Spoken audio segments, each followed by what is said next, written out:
Hello friends, नमस्ते प्रणाम। हमारे चैनल में आप सभी फ्रेंड्स का स्वागत है और अभिनंदन है। तो हम लोग बहुत ही पारंपरिक राम विवाह गीत लेकर आए हैं। अगर अच्छा लगेगा तो लाइक शेयर सब्सक्राइब जरूर कीजिएगा और कमेंट बॉक्स में ज़रूर बताइएगा कि ये राम विवाह गीत आप लोगों को कैसा लगा। तो चलिए सुनाते हैं।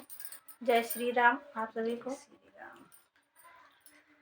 घोड़ावा सवार भइले राम दुनु भैया, अरे चली भइले मालिनी दुआरा रे लाला नावा, अरे चली भइले मालिनी दुआरा रे लाला नावा।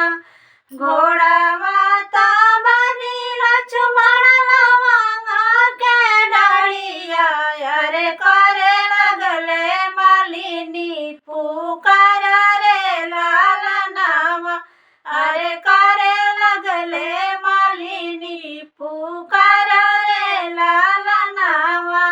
घर में से निकलेली कुसुमी मालिनिया, अरे पूछली जोड़ी दुनु साथ रे लाला नावा, अरे पूछली जोड़ी दुनु हाथ रे लाला नावा।